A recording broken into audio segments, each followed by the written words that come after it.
একজন তো কোটাকুটি করার জন্য, কাটাকাটির জন্য একটা মানুষ লাগে। আমারে তোমরা কাটাকাটির মধ্যে রাখো। তোমরা যদি বলো আমি রান্না বান্না পারি না, তাহলে আমারে বাদ দিয়ে দিবে। আল্লাহর কসম করে বললাম, আল্লাহ পাক যে হজ করার জন্য আল্লাহ পাকের জান্নাত দেয়, তোমাদের ছাড়া আল্লাহর জান্নাতে যাব না। সুবহানাল্লাহ।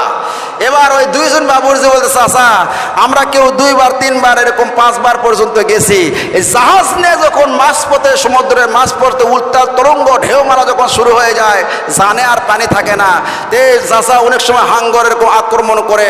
এই সমুদ্রের মধ্যে অনেক সময় দেখা যায় পাহাড়, এরকম সমুদ্রের মধ্যে পাহাড় আছে, এগুলো আক্রমণ করে। আমরা খুব ক্লান্ত হয়ে যাই, আমরা ভয় পেয়ে যাই। চাচা আমরা এরকম রান্না বান্না সব কিছুই করতে পারি, আপনার কোটা বাসা কোনো কিছুই করতে হবে না। আপনি খালি থাকবেন, এই যায় নামাজ বিছায় নামাজ পড়বেন আর দোয়া করবেন, যা করা লাগে আমরা যুবকেরা করবো। জোরে কোন সুবহানাল্লাহ।